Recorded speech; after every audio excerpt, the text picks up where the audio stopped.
الحمد لله وكفى وسلام على عباده الذين اصطفى أما بعد فأعوذ بالله من الشيطان الرجيم بسم الله الرحمن الرحيم إن الدين عند الله الإسلام سبحان ربك رب العزة عما يصفون وسلام على المرسلين والحمد لله رب العالمين اللهم صل على سيدنا ومولانا محمد وعلى آل سيدنا ومولانا محمد وبارك وسلم اللهم صل على سيدنا ومولانا محمد وعلى آل سيدنا ومولانا محمد وبارك وسلم اللهم صل على سيدنا ومولانا محمد وعلى آل سيدنا ومولانا محمد وبارك وسلم۔ فتنوں کا زمانہ چل رہا ہے، ہر طرف سے فتنے ہی فتنے اٹھتے چلے آ رہے ہیں۔ ہم اپنے ایمان کی اور اپنی نسلوں کے ایمان کی حفاظت کیسے کریں؟ موجودہ دور میں، موجودہ حالات میں فتنوں سے کیسے محفوظ ہم رہ سکتے ہیں؟ اس کے لیے ہمیں کیا کرنا چاہیے؟ یہی بات انشاءاللہ کرنی ہے۔ اگر کوئی خلاصہ سننا چاہے کہ وقت نہیں، آج کل لوگ کہتے ہیں بس آدھے منٹ میں پورا مضمون ہمیں سمجھا دیں، ٹائم نہیں ہمارے پاس، کسی فرینڈ سے بات کرنی ہے یا گوگل پہ بیٹھنا ہے یا یوٹیوب پہ کچھ دیکھنا ہے، تو بس ٹائم نہیں ہے ہمارے پاس۔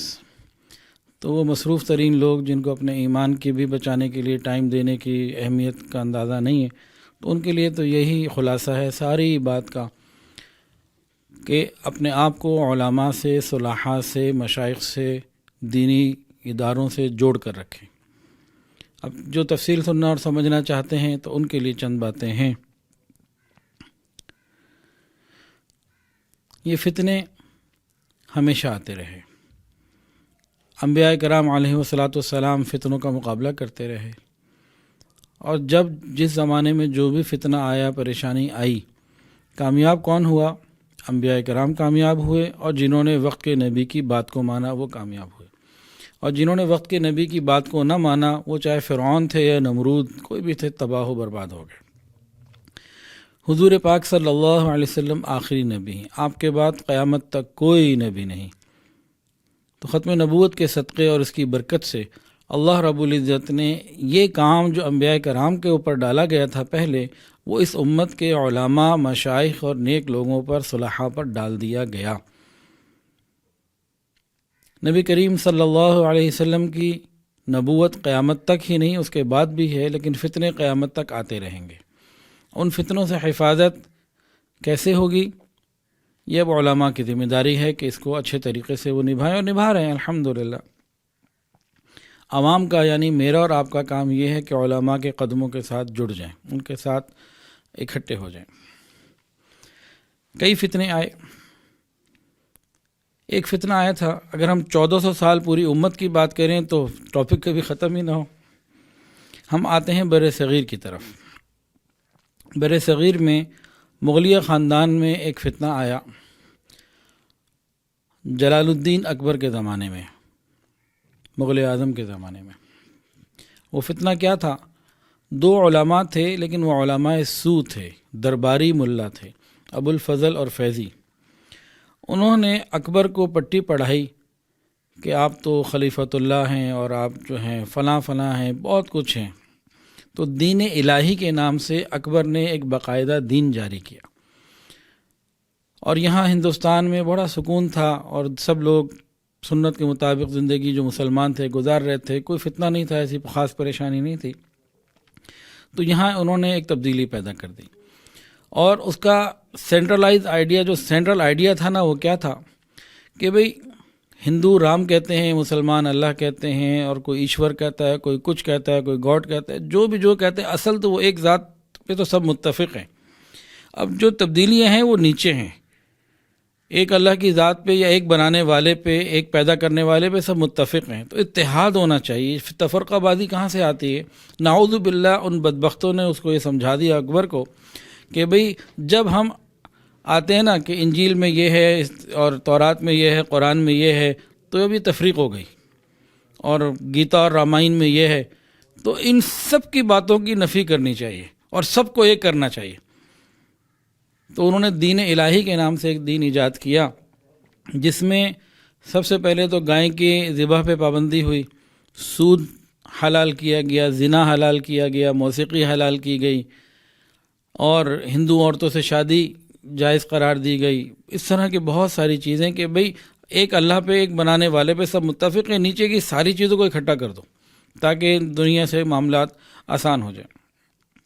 تو ایک بہت بڑا فتنہ تھا. اس کی ایک مثال اور ایک بات اور بھی یاد آ گئی کہ ایک دن اکبر سو رہا تھا، صبح اٹھا تو انہی ابو الفضل یا فیضی یہ جو تھے درباری علماء، درباری ملا، انہوں نے اس کو کہا کہ جی آپ نہ سو رہے تھے تو آپ کو رات کو الہام ہوا کہ وہی آئی، آپ کو پتہ نہیں چلا، ہم نے لکھ لی ہے. انہوں نے پوچھا بھئی کیا ہوا؟ تو انہوں نے کہا کہ بھئی یہ آیت یہ جو ہے نا نازل ہوا ہے آپ پہ، یا ایھا البشر لا تذبحوا البقر فإن تذبحوا البقر ومأواکم السقر، کہ دیکھو تم گائے ذبح نہ کرنا، اگر یہ کیا تو جہنم میں جاؤ گے.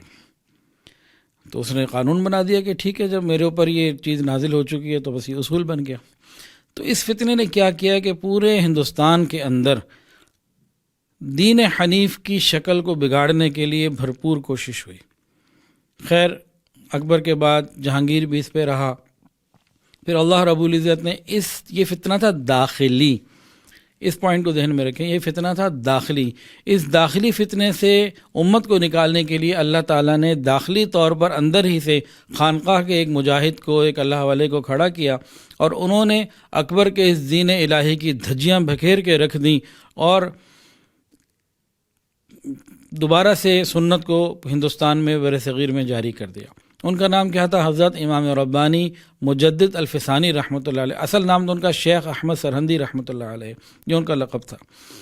تو حضرت مجدد رحمۃ اللہ علیہ نے یہ کام تنہا کیا اور اللہ نے ان سے یہ کام لیا. تو یہ داخلی فتنہ تھا. اللہ تعالیٰ نے داخلی فتنے کے لیے داخلی طور پر انتظام کیا. ایک خارجی فتنہ آیا بر صغیر میں. وہ کیا تھا کہ انگریز جو ہے اپنے ملکوں سے اٹھ کے یہاں آیا تھا تاجر بن کر، بیٹھ گیا حاکم بن کر. اس نے یہاں ایک عجیب معاملہ پیدا کیا. وہ کیا معاملہ تھا؟ علامہ اقبال نے کہا کہ مشرقی سر کو کچل دیتے ہیں، مغربی طبیعت کو بدل دیتے ہیں. کیا مطلب؟ ہمارے مشرق میں اگر کسی سے انتقام لینا ہو، دشمن کو ختم کرنا ہو تو گردن اتاری، کام ختم، چلو بھئی ٹھنڈا ہو گیا مسئلہ، اللہ اللہ خیر صلی اللہ. یہ ایک تھا. انگریز نے آگے کیا کیا؟ اس نے دماغ کے رخ کو بدلا، دل کی سوچوں کو، دماغ کی سوچوں کو، جذبات اور خواہشات کے رخ کو بدل دیا. اس کو بھی علامہ اقبال نے فرمایا کیا تھا؟ وہ فاقہ کش جو موت سے ڈرتا نہیں ذرا، وہ فاقہ کش جو موت سے ڈرتا نہیں ذرا، روح محمدی اس کے دل سے نکال دو. تو انگریز نے یہ کام کیا. اس کی تفصیل سمجھنے کے لیے میں عرض کر دیتا ہوں کہ انگریز نے آ کے دماغ کو بدلا، سوچ کو بدلا. انگریز کے آنے سے پہلے ہمارے اس بر صغیر میں ایمان کی بڑی اہمیت تھی کہ میرا ایمان محفوظ رہے، میری اولاد کا ایمان محفوظ رہے، نسلوں کا ایمان محفوظ رہے. اس کی اہمیت تھی. مقصد زندگی ایمان کی حفاظت تھا. انگریز نے آ کے اس مقصد زندگی کو بدل دیا، ہمیں صحیح ٹریک سے ہٹا کے غلط ٹریک پہ لگا دیا. اس ٹریک کا نام کیا ہے؟ روٹی کپڑا مکان. روٹی کپڑا مکان یہ ضرورت زندگی تھا اور ہے اور رہے گا، لیکن انگریز کی سوچ، اس کی تعلیم، اس کی فکر، اس کی محنت نے روٹی کپڑا اور مکان کو مقصد بنا دیا. تو اس نے ہمارے ذہنوں کو بدلا کہ جلد ان کی کالی ہو، یعنی بر صغیر والی ہو، لیکن ان کی سوچ جو ہے نا وہ انگریزی ہونی چاہیے. علامہ اقبال کے چند فارسی کے اشعار ہیں جس کے اندر انہوں نے یہ کہا: ہمارے حلق کے اندر باتیں انگریز کی، جسم کے اوپر لباس اور طریقے انگریز کے. اگر آج رسول اللہ صلی اللہ علیہ وسلم ہمارے درمیان آ جائیں تو فرمائیں گے، کہیں گے لیست منی، یہ میرے نہیں ہیں. دل کے میخانے میں مغرب نے کر دیے خراب، دل کے میخانے میں مغرب نے کر ڈالے خراب، دلوں کے لیے موت ہے مشینوں کی ایجاد. یہ بھی علامہ اقبال رحمۃ اللہ علیہ کا شعر ہے کہ انگریز نے آ کے یہ کام کیا کہ سوچ کو بدلا. اور کیسے بدلا اس کو ذرا سمجھیں. ایک کام تو اس نے یہ کیا کہ جتنے علماء اور مدارس سے ان کے خلاف ایک بھرپور کام کیا، جس میں ایک کام یہ تھا کہ ہندوستان میں بر صغیر میں ہزاروں کی تعداد میں، شاید لاکھوں مدارس سے، بہرحال بہت بڑی تعداد تھی، ایک ایک شہر میں 4-4 ہزار مدرسے تھے۔ ہر مدرسے کے ساتھ کوئی نہ کوئی وقف کی جاگیر ہوتی تھی، 5 مربع 10 مربع۔ اس زمانے میں جو مدارس چلتے تھے وہ آج کل موجودہ ہماری طرح نہیں تھا معاملہ کہ ڈونیشن جمع کر رہے ہیں اور پھر کام ہو رہا ہے۔ تو وہاں کیا تھا کہ ہر مدرسے، خانقاہ اور دینی ادارے کے ساتھ کوئی جاگیر ہوتی تھی، اس جاگیر کی آنے والی آمدنی سے وہ مدرسے چلتے تھے۔ تو انگریز نے حکومت میں آنے کے بعد ان تمام جاگیروں کو حکومت کی تحویل میں لے لیا، جو وقف کی جاگیریں تھیں، گویا کہ مدارس کا گلا بند کر دیا۔ تو ہزاروں مدرسے اس ایک حکم سے ہی بند ہو گئے۔ ایک مدرسہ تھا حضرت شاہ ولی اللہ محدث دہلوی رحمۃ اللہ علیہ کا، اس مدرسے سے انگریز کے خلاف جہاد کا فتویٰ جاری ہوا۔ انگریز کو اتنا غصہ آیا، اس نے اس مدرسے کو ہی بلڈوز کر دیا، اینٹ سے اینٹ بجا دی، زمین سے نام و نشان مٹا دیا۔ لیکن بہرحال اللہ کی طرف سے علماء کرام کو اللہ نے ہمت دی، یہ کھڑے رہے اور یہ انگریز کے آگے ڈٹ گئے، انہوں نے ہار نہ مانی۔ اللہ جزائے خیر دے ہمارے علماء کرام کو۔ تو انگریز نے ایک کام تو یہ کیا کہ مدارس کو بند کرنے کی پوری کوشش کی۔ دوسرا کام کیا کیا؟ علماء کو بدترین سزائیں دینے کا کام شروع کر دیا۔ وجہ کیا تھی؟ یا تو یہ ڈر کے ہمارے ساتھ آ جائیں تو بہت اچھا، یا پھر عوام کے اندر یہ خوف پیدا ہو جائے کہ اپنی نسل کو مدرسے نہیں بھیجنا، انہیں عالم نہیں بنانا، مولوی نہیں بنانا۔ تو اس نے بہت سارے علماء کو تو پیشکش کی بڑی خوبصورت، تو جو علماء حق تھے انہوں نے اس کو رد کر دیا۔ لیکن پھر سزائیں اور پریشانیاں آئیں۔ جرنیلی سڑک ہے، جی ٹی روڈ، پشاور سے لے کے دہلی تک کا جو علاقہ تھا، دائیں بائیں کوئی ایسا درخت باقی نہیں رہا جس درخت کے اوپر علماء کی لاشوں کو لٹکایا نہ گیا ہو۔ لاہور میں بادشاہی مسجد کے سامنے ایک باقاعدہ تختہ جو ہے نا سولی بنا دی گئی، اور وہاں ہر تھوڑی دیر بعد ایک عالم کو لٹکا دیا جاتا، لاش تڑپتی رہتی، لوگ دیکھتے رہتے۔ ان چیزوں کا مقصد کیا تھا؟ اس طرح کے ظلم کا مقصد کیا تھا؟ وہ یہی تھا کہ لوگ یا تو ایک تو علماء ختم ہو جائیں، ڈر جائیں، اور لوگ ڈر جائیں کہ اپنے مدرسے سے دور رہنا ہے۔ ایک کام یہ کیا۔ تیسرا کام اس نے یہ کیا کہ جتنے بڑے بڑے جید علماء تھے جن کی بات عوام میں سنی جاتی تھی، ان کو شہید کرنا شروع کیا۔ اور چوتھا کام کیا کیا کہ جن لوگوں کی بات سنی جاتی تھی، جن مدارس کی، جن علماء کی، ان کے خلاف منفی پروپیگنڈا جاری کر دیا، کردار سازی شروع کر دی۔ پانچواں کام کیا کیا کہ اس نے عیسائی مشنریوں کو، پادریوں کو بلایا اور پورے ہندوستان میں پھیلا دیا کہ عیسائیت کی تبلیغ کریں۔ اس کے علاوہ اس نے اور بھی کئی کام کیے، جن میں سے ایک یہ تھا کہ مختلف قسم کے فرقے اور مختلف قسم کی باتیں، اور یہ قادیانیت بھی انگریز کا پودا ہے۔ تو اس طرح بہت ساری چیزوں کی محنت کر کے اس نے کیا کیا؟ اس نے ہمارے رخ کو بدل دیا، اور اس میں وہ کافی حد تک کامیاب بھی ہوا۔ آج ہم غور کر لیجئے، دیکھیں میں دینی دنیاوی اور عصری تعلیم کا مخالف قطعاً نہیں، لیکن ہوا کیا کہ آج دیکھیے کہ انگریز کی جو سوچ تھی، ہمارے جو بھی عصری اسکولز ہیں، کالجز ہیں، یونیورسٹیاں ہیں، جتنے بھی ہیں، عام طور سے اکثر کا مقصد زندگی روٹی، کپڑا اور مکان کے علاوہ نہیں ہے۔ ایمان، قرآن اور قیامت اور آخرت، نبی کریم صلی اللہ علیہ وسلم کی محبت اور دین پر عمل کرنا یہاں کہیں بھی نہیں، الا ماشاء اللہ، شاید کہیں ہو، میرے علم میں نہیں ہے، شاید آپ کے علم میں ہو۔ تو یہ معاملہ ہی بدل گیا۔ اللہ رب العزت نے، اچھا اس سے کیا ہوا؟ اس سے عام عوام کے اندر دین سے دوری آ گئی، طلب ختم ہو گئی، بے طلبی آ گئی۔ جب یہ فتنہ آیا نا، اس فتنے سے امت کو نکالنے کے لیے اللہ نے پھر علماء امت سے کام لیا۔ وہ کیا کام لیا؟ یہ خارجی فتنہ تھا، اس خارجی فتنے کی حفاظت کے لیے، اس خارجی فتنے سے محفوظ امت کو رکھنے کے لیے اللہ تعالیٰ نے خارجی محنت جاری فرمائی۔ علماء دیوبند ہی کے ایک خانقاہی کے ایک بزرگ سے اللہ نے کام لیا، حضرت مولانا الیاس رحمۃ اللہ علیہ، کہ گھر سے نکلنے کا کام۔ خارجی فتنہ تھا، خارجی محنت آئی، انفروا خفافا وثقالا۔ حضرت مولانا الیاس رحمۃ اللہ علیہ نے خواب دیکھا اور سید حسین احمد مدنی رحمۃ اللہ علیہ کے بھائی تھے، ان کے سامنے کہا کہ حضرت میں نے ایک خواب دیکھا ہے کہ مجھے یہ کہا گیا ہے کہ ہم تم سے بڑا کام لیں گے، تو میں بڑا پریشان ہوں، سوچ رہا ہوں کیا ہوگا۔ انہوں نے فرمایا کہ بھئی اس میں پریشانی کی کیا بات ہے مولانا، وہ تو بتایا یہ گیا کام لیں گے، یہ تو نہیں کہا کہ کرو، تو جب لینے کا کہا ہے تو خود ہی لیں گے، پھر اسباب بھی خود ہی آئیں گے۔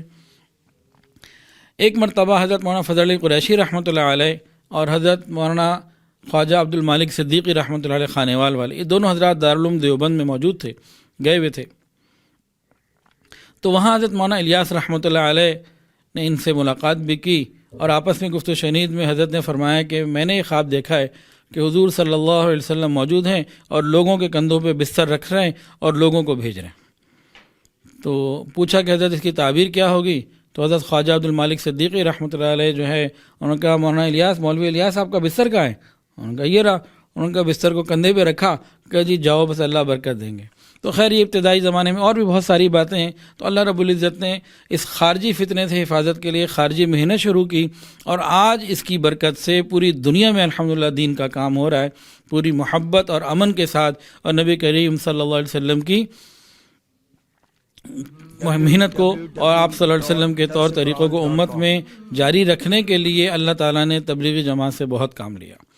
تو ایک وقت میں خانقاہی سلسلہ بھی عروج پہ رہا، اس کی بہت تفصیلات ہیں، اور تو داخلی فتنے کے لیے اللہ نے داخلی طور سے انتظام کروایا، خارجی فتنے کے لیے خارجی طور سے کام کروایا۔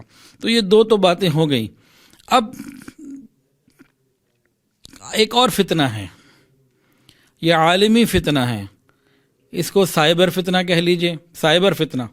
اس کو اگر ہم تھوڑا سا آسان کریں سمجھنے کے لیے تو اس میں دو پہلو زیادہ واضح ہیں، ایک انٹرنیٹ اور دوسرا موبائل فون۔ ان دو چیزوں کے ذریعے شیطان نے اور اس کی اولاد نے امت کو خراب کرنے کے لیے بہت بڑا کام کیا۔ جب سے انسان پیدا ہوا زمین پر آیا، اس وقت سے لے کے آج تک ان دو چیزوں سے زیادہ مہلک ہتھیار شیطان کو یا اس کی اولاد کو نہیں ملا تھا۔ ابھی انٹرنیٹ اور موبائل فون، ان کی تھوڑی سی تفصیل سمجھ لیجیے۔ انٹرنیٹ کیا ہے؟ اصل کے اندر یہ ہے انٹر انٹو دی نیٹ، ایک جال کے اندر داخل ہو جاؤ جہاں سے ایمان تمہارا ہم لے لیں گے، انٹرٹینمنٹ تم لے لو۔ دوسرا ہے موبائل فون۔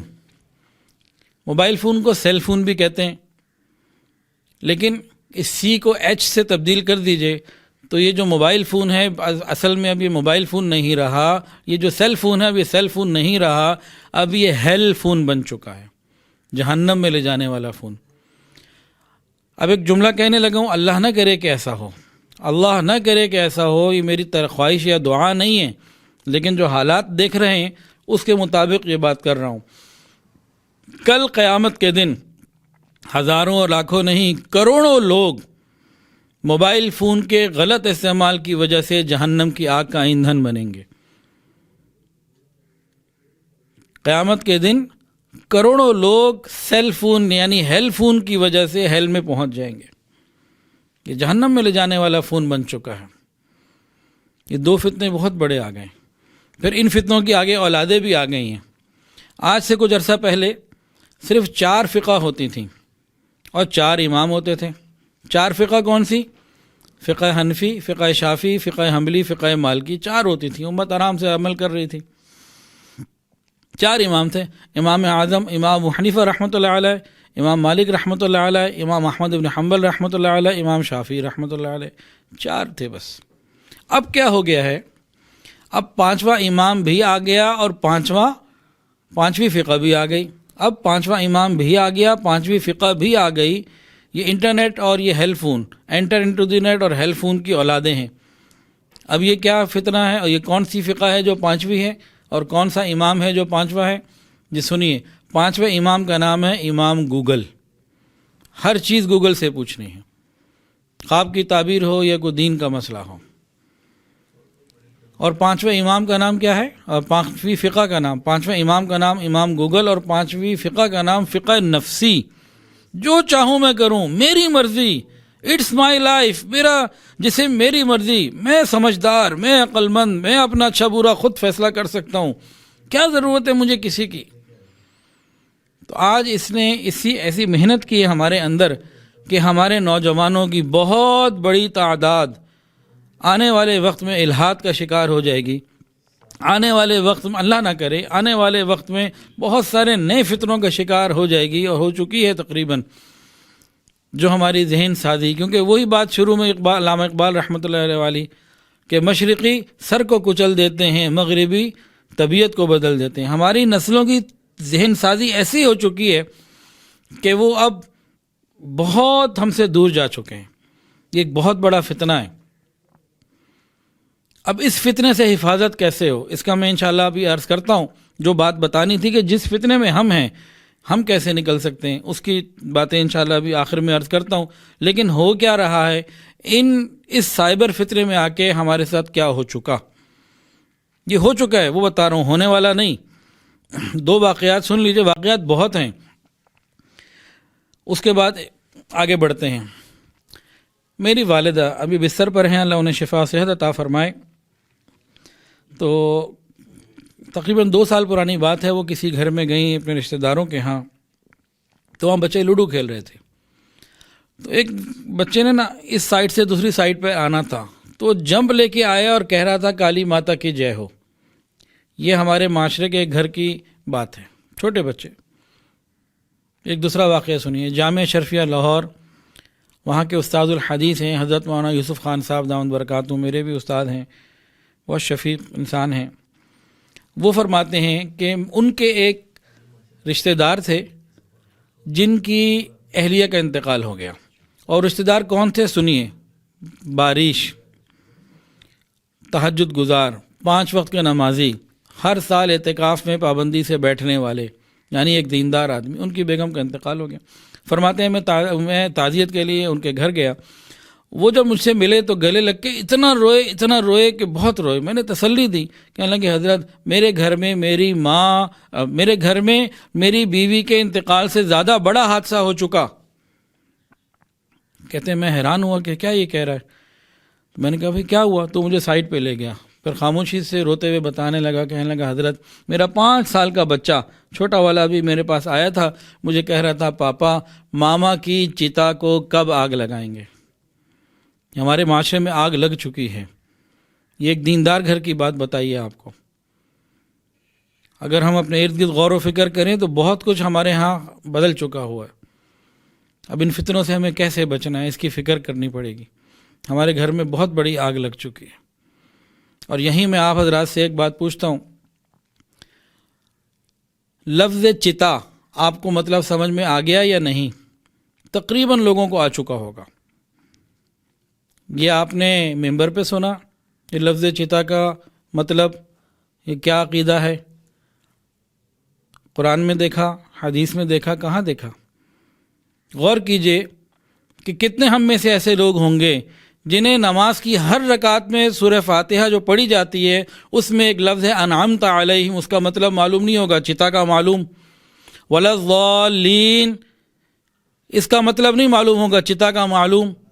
یعنی ہمارے اوپر ایسی محنت کی جا چکی ہے میڈیا کے ذریعے کہ اب ہمارے عقائد تک ہلنے لگے ہیں۔ اللہ تعالی ہماری حفاظت فرمائے۔ تو اس قسم کی چیزیں بڑھتی چلی جا رہی ہیں، اور موجودہ تعلیمی نظام اس کے اندر ایک اور چیز پیدا کر دی گئی کہ ہر آدمی، ہر بچے کو، اسکول کالج یونیورسٹی میں جانے والے بچوں کو بتا دیا گیا تم اپنے اچھے برے کا فیصلہ خود کر سکتے ہو، کیا ضرورت ہے 1400 سال پہلے ان مولویوں کی پرانی باتیں، دقیہ نوسی باتوں پہ جانے کی؟ تو جاہل قسم کے لوگ ہیں، نعوذ باللہ، ان کے پاس کیا ہے؟ اسی طرح کے ایک اسکول میں پڑھے ہوئے بچے کی بات سن لیجئے۔ 3 بچے آئے اور انہوں نے آ کے ایک سوال کیا۔ یہ وہ اسکول ہے جہاں ماں باپ بہت بڑی فیسز دے کے اور بہت خرچے کر کے اپنے بچوں کو پڑھا رہے ہیں۔ آ کے انہوں نے ایک سوال کیا، انہوں نے آ کے پوچھا کہ بھئی قرآن مجید اللہ کی کتاب ہے کہ نہیں؟ ہاں جی اللہ کی کتاب۔ انجیل اللہ کی کتاب، تورات وہ بھی اللہ کی کتاب۔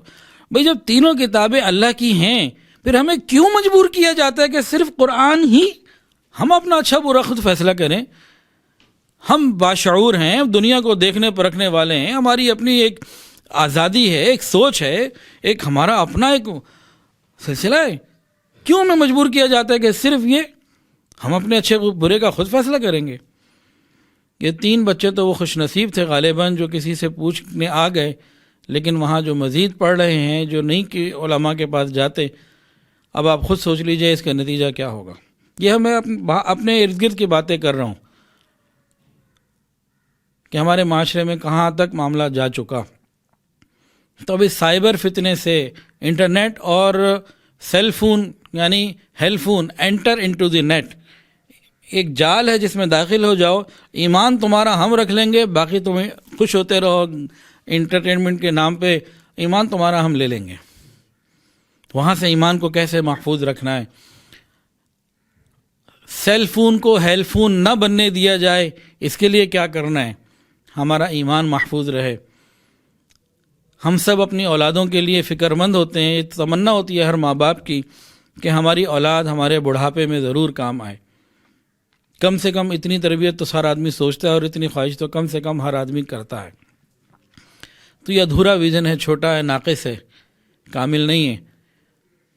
تربیت اولاد کے بارے میں جو کامل ترین سوچ ہے نا، وہ کیا کہ ہم اولاد کی تربیت ایسی کریں کہ یہ ہمارے بڑھاپے میں بھی کام آئے، جب ہم قبر میں ہوں تب بھی ہمارے یہ کام آتی رہے، اور قیامت کے دن بھی ہمارے ہی کام آئے. یہ مکمل بات ہے، اس طرف ہمیں رخ کرنا ہوگا. تو بہرحال کافی باتیں ہو چکی ہیں، اب ہمیں کرنا کیا ہے؟ ہم نے اپنے ایمان کو محفوظ کیسے کرنا ہے، کیسے رکھنا ہے؟ اس کے اوپر چند باتیں میرے ذہن میں تھا کہ میں ذرا جلدی مکمل کر لوں گا، لیکن یہ کیونکہ دل کا درد ہے اور غم ہے تو اس میں وقت کافی لگ گیا. لیکن بہرحال توجہ طلب باتیں ہیں، اور ہمارے نسلوں کی اس میں بقا کا معاملہ ہے. اب ہم کیا کریں؟ ہمیں کسی نہ کسی کہف کے اندر آنا ہوگا. سورہ کہف میں ایک واقعہ ہے، اور کہف ایک غار کو کہتے ہیں. ایک ہے غار جس میں چند آدمی آ سکتے ہیں، جیسے غار سور، غار ہرا ہم جانتے ہیں، غار بنی حرام 2-3 آدمی، 5 آدمی، 4 آدمی. کہف کسے کہتے ہیں؟ کہف بھی غار ہی کو کہتے ہیں، لیکن بڑی غار جس میں ایک جماعت آ سکے، زیادہ لوگ آ سکیں. تو سورہ کہف میں چند نوجوانوں کا ذکر ہے کہ انہوں نے ایک کہف کے اندر ایک بڑی غار میں پناہ لی، اللہ نے ان کے ایمان کی حفاظت فرمائی. اب ہمیں کیا چاہیے؟ اب ہمیں کسی نہ کسی کہف کی تلاش کرنی چاہیے اور اس کے اندر اپنی زندگی گزارنی چاہیے.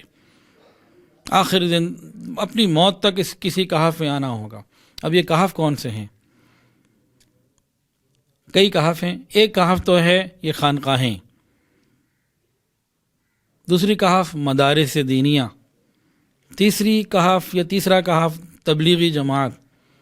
کہ ہم کسی نہ کسی کہف میں کسی نہ کسی کہف کے اندر آ جائیں اور زندگی اس میں گزاریں، میں بھی اور میری نسلیں بھی، اولادیں بھی. انشاءاللہ ثم انشاءاللہ ہمارا ایمان محفوظ رہے گا. اس کے بغیر اگر کوئی یہ چاہتا ہے کہ اس کا ایمان محفوظ رہ سکتا ہے تو بہت مشکل ہے. ہمیں کسی نہ کسی اللہ والے کے پاس وقت گزارنا ہوگا، یا جماعت میں وقت گزارنا ہوگا، یا مدارس میں علماء کے ساتھ تعلق کو مضبوط سے اثبت کرنا ہوگا. پھر تو ہمارا ایمان بچے گا، ورنہ ہمارا ایمان محفوظ نہیں رہے گا. اب اس کی دلیل میں، سپورٹ میں چند باتیں اور سن لیجئے. میں باوضو ہوں الحمدللہ، اللہ رب العزت کو حاضر ناظر جان کر پورے یقین کے ساتھ یہ بات عرض کر رہا ہوں کہ آج اگر پوری دنیا میں بالعموم اور بر صغیر میں بالخصوص اگر سنت پر عمل کرنے والے موجود ہیں تو علماء کے دم قدم سے ہیں. اگر ایمان پر محنت ہو رہی ہے یا ایمان جن لوگوں کا محفوظ ہے تو وہ علماء کی برکت سے ہے. آج اگر سینوں میں اللہ کی محبت کسی سینے میں جل رہی ہے، اللہ کی محبت کی آگ کسی دل میں موجود ہے، وہ علماء کرام کی وجہ سے ہے. آج اگر دین پر عمل کہیں ہو رہا ہے پوری دنیا میں کہیں بھی، اور بالخصوص ہمارے ایریا میں، یہ علماء کی وجہ سے ہے. اب اس میں آگے بھی سن لیجئے اس بات کو. جب انگریز یہاں آیا، حکومت چلی گئی، اقتدار چلا گیا، سارے مالیاتی نظام پہ، خزانوں پہ انہوں نے قبضہ کر لیا، کچھ باقی نہیں رہا، حتیٰ کہ دین کو خراب کرنے کے لیے بھی انہوں نے ہر وہ محنت کر لی جو وہ کر سکتے تھے، لیکن یہ اسپین نہیں بنا، یہ غرناطہ نہیں بنا۔ کیوں؟ کہ یہاں علماء کرام کھڑے ہو گئے۔ اگر وہاں علماء کرام کھڑے ہو جاتے اس زمانے میں تو وہ بھی بچ جاتا۔ یہاں علماء کرام کھڑے ہو گئے، ہماری نسلوں کا ایمان محفوظ رہ گیا۔ یہ اللہ نے مہربانی کی، علماء سے کام لے لیا۔ سمرقند بخارا میں گیا ہوں، بہت سارے مسلم ممالک میں جانا ہوا، ترکی جانا ہوا۔ ترکی کو ہم بڑا آج کل اچھا اسلامی ملک سمجھتے ہیں، اللہ اسے اور ترقی اور عزت دے۔ میں جس پوائنٹ کی طرف بات کرنا چاہ رہا ہوں نا، پوری دنیا میں اس وقت بھی آپ جہاں چاہے کسی مسلم ممالک میں، مسلم ملک میں چلے جائیے یا غیر مسلم علاقے میں چلے جائیے، آج بھی آپ کو جہاں دین پر عمل کرنے والے لوگ ملیں گے وہ علماء سے رابطے میں ہوں گے، وہ مشائخ سے، تبلیغی جماعت سے تعلق والے ہی ہوں گے۔ اور اگر پوری دنیا کو آپ دیکھتے ہیں تو میں بڑے وثوق کے ساتھ بات کر رہا ہوں، پاکستان، ہندوستان اور بر صغیر، یعنی پاکستان، ہندوستان، بنگلہ دیش، یعنی بر صغیر میں آج بھی الحمدللہ دین پر عمل کرنے والے پریکٹیکلی مسلمز موجود ہیں، جو اور باقی دنیا میں اس طرح سے نہیں ہیں۔ دیکھیں، آج تو میں کراچی میں بیٹھا ہوں درس قرآن پہ، پورے ملک کی بات کر رہا ہوں۔ کراچی میں آپ جس مدرسے میں جس مسجد میں نماز پڑھتے ہو، آپ لاہور میں رہتے ہو، جس مسجد میں نماز پڑھتے ہو، وہاں آپ دیکھیں جی جمعے والے دن امام صاحب آ کے بیٹھے ہیں، پینٹ شرٹ پہنی ہوئی ہے، ٹائی لگائی ہوئی ہے اور داڑھی کوئی نہیں ہے، اور بیٹھ گئے خطبہ دے رہے ہیں اور نماز پڑھا رہے ہیں۔ کون پڑھے گا؟ ہمارے معاشرے میں ابھی اس کا تصور نہیں۔ کیوں؟ علماء کی محنت کی وجہ سے۔ ترکی کے اندر میں نے خود دیکھا، مسجد میں لوگ داخل ہو رہے ہیں، امام کون ہے اور غیر امام کون ہے کوئی پتہ نہیں۔ اب ایک صاحب کو میں نے دیکھا، وہ آگے بڑھے، ممبر کے پاس جبہ رکھا ہوا تھا وہ انہوں نے پہن لیا، عمامہ رکھا ہوا تھا وہ سر پہ رکھ لیا، اور داڑھی ان کی کوئی نہیں، پینٹ شرٹ آئی تھی، نماز پڑھا دی۔ نماز پڑھانے کے بعد جبہ اپنی جگہ پہ رکھا، اور عمامہ اپنی جگہ پہ رکھا، باہر نکل گیا۔ اللہ خیر صلی اللہ۔ ترکی کے اندر بھی اور بعض جگہوں پہ مسجدوں کے اندر جو لیڈیز کی جگہ بنی ہوئی ہے، وہاں باقاعدہ اسکارف اور باقاعدہ کھلے لباس موجود ہیں۔ کیوں؟ عورتیں آتی ہیں اسکرٹ میں آتی ہیں، ان کے لباس ہی نہیں ہوتے۔ ہماری مسجدوں میں ابھی یہ پوزیشن نہیں آئی، گو کہ بے حیائی میں ہم بھی اب بہت آگے بڑھتے جا رہے ہیں، لیکن پھر بھی الحمدللہ ایسا نہیں ہے۔ کل میں نے ایک جگہ جمعہ پڑھا ہے لاہور میں نے ان سے پوچھا، میں نے کہا بھی بتاؤ کہ اگلے جمعے خدا نہ خاصہ میں ٹائی پینٹ لگا کے، مطلب کوٹ پینٹ پہن کر آؤں، ٹائی لگا کر آؤں اور ننگے سر نماز پڑھاؤں، داڑھی چلو نہ کٹواؤں، اور وہی بیان کروں جو آج کر رہا ہوں، کون نماز پڑھے گا؟ میرے پیچھے ہاتھ کھڑا کرو۔ انہوں نے کہا مولوی صاحب کوئی نہیں آنا، آپ کدھر بیٹھے ہیں، آپ کو ممبر پہ نہیں بیٹھنے دیں گے، ہاں مسجد میں آ جائیں وہ ٹھیک ہے، آپ کو نہیں بیٹھنے دیں گے۔ یہ کیوں ہے؟ یہ علماء کی وجہ سے۔ جو لوگ حج عمرے پہ گئے ہیں، اللہ دوبارہ سے آسان فرمائے ہمارے راستے کو وہاں پہ کیا ہے کہ بر صغیر کے مسلمان، پاکستان کے، ہندوستان کے، بنگلہ دیش کے، یہ بیت اللہ شریف کی طرف پاؤں کر کے نہیں بیٹھتے، یہ سر کے نیچے قرآن مجید کو تکیہ نہیں بناتے، نماز قرآن پڑھیں، نماز پڑھتے پڑھتے زمین کے اوپر، یعنی کہ مطاف میں نیچے زمین کے اوپر قرآن مجید کو نہیں رکھتے۔ یہ عام وہاں نظر آتا ہے، یہاں کے دیکھتے ہیں ان کا دل ایک دم تڑپ جاتا ہے، یہ کیا ہو رہا ہے؟ کہ یہاں کے علماء، مشائخ اور تبلیغ کی محنت نے ان کے دلوں میں بیت اللہ کی عظمت، قرآن مجید کی عظمت یہ ڈالی ہوئی ہے۔ تو بات پھر وہیں آ رہی ہے کہ جہاں جہاں علماء نے محنت کی، ازبکستان میں، ترکی کی ایک اور مثال سن لیجئے، یہ زندہ میں اپنے تجربات آپ سے بتا رہا ہوں، آپ جہاں سے چاہیں چیک کر لیجئے۔ دیکھیے ترکی کے اندر ایک میوزیم ہے، توپ کاپی میوزیم، وہاں انبیاء کرام کی بہت ساری چیزیں رکھی ہوئی ہیں، نبی کریم صلی اللہ علیہ وسلم کی کئی چیزیں موجود ہیں، حضرت موسیٰ علیہ السلام کا عصا موجود ہے، نبی کریم صلی اللہ علیہ وسلم کے منہ مبارک موجود ہے، تلواریں موجود ہیں، اور کئی چیزیں صحابہ کی موجود ہیں۔ تو ایک بہت وہ مبارک اندر علاقہ ہے، توپ کاپی میوزیم بہت بڑا محل ہے، تو اس میں وہ ایک خاص جگہ ہے جہاں پہ یہ تبرکات رکھے ہوئے ہیں۔ میں وہاں گیا، الحمدللہ اللہ نے زیارتوں کی توفیق دی، وہاں پہ چیزوں کو دیکھنے کا موقع ملا۔ وہاں پہ میں نے دیکھا کہ مرد عورتیں ایک لائن میں بھی تھے، اور بہت ساری عورتیں اگر اسکرٹ میں ہیں تو اسکرٹ میں ہیں، کوئی ایشو نہیں، ان کا لباس کتنا ان کے جسم پہ ہے، آدھے ننگے ہیں، کتنے، کوئی اسی طرح مرد بھی۔ ہمارے پاکستان میں اگر کسی جگہ تبرکات کی زیارت کا اہتمام ہو، اگر وہ اصلی ہوں اور ان کی زیارت کا اہتمام ہو، ہمارے معاشرے میں آج بھی اس طرح سے کوئی نہیں جا سکتا، نہ انتظامیہ برداشت کرے نہ آنے والے برداشت کرے۔ یہ کیوں ہے؟ یہ علماء کی محنت کی وجہ سے۔ کوئی اور وجہ ہے تو میرے سامنے لائیے، بتائیے، میں انشاءاللہ اپنی اصلاح کر لوں گا۔ ازبکستان، سمرقند اور بخارا اتنے بڑے بڑے مدرسے ہیں، جیسے لاہور میں شاہی قلعہ، یوں سر اٹھاؤ تو لگتا ہے کہ شاید پگڑی نیچے نہ گر جائے، اتنے بڑے بڑے مدارس کی بلڈنگز ہیں۔ ترکی کے اندر بڑی بڑی خانقاہوں کی بلڈنگز ہیں، عمارتیں ہیں بڑی خوبصورت۔ اندر کیا ہے؟ اندر کلچر کے نام کے اوپر بے حیائی کا سیلاب ہے۔ میں نے خود دیکھا ان خانقاہوں کے کمروں میں ادھر لکھا ہوا ہے یا ایھا الذین آمنوا آیت، دوسری طرف حدیث مبارکہ لکھی ہوئی ہے، لیکن بنا ہوا کیا ہے؟ کھانے پینے کی چیزیں اور کلچر کے نام پر بے حیائی، دینی تعلیم نہیں ہے۔ امام بخاری رحمۃ اللہ علیہ کے مزار پہ جانا ہوا، اور وہاں کابرین کے بہت بڑے بڑے جو ہمارے کابرین گزرے ہیں ان کے مزار ہیں، ان کی قبروں کے اوپر مرد عورتیں مکس، اور بغیر کپڑوں کے بھی عورتیں اگر ہیں تو کسی کو کوئی پرواہ نہیں کہ وہاں علماء وہ محنت نہ کر سکے۔ تو اللہ تعالی ہمیں ان باتوں کی سمجھ عطا فرمائے۔ تو ساری بات کا خلاصہ اس پورے بیان کا، ابھی تو میں نے اس کو بڑا مختصر کرنے کی کوشش کی ہے، اتنی باتیں ہیں کہ میں آپ کو بیان نہیں کر سکتا جو کچھ ہمارے ساتھ ہو چکا ہے۔ ساری باتوں کا خلاصہ یہ ہے، اگر ہم چاہتے ہیں ہمارے ایمان کی حفاظت رہے، ہماری نسلوں کے ایمان کی حفاظت رہے، ہمیں کسی نہ کسی کہف میں آنا ہوگا۔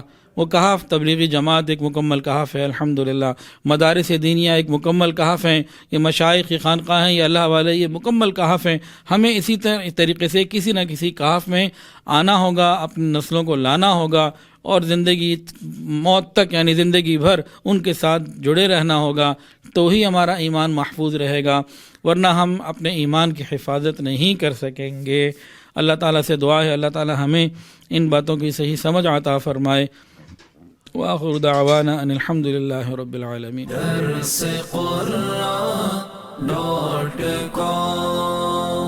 www.darsequran.com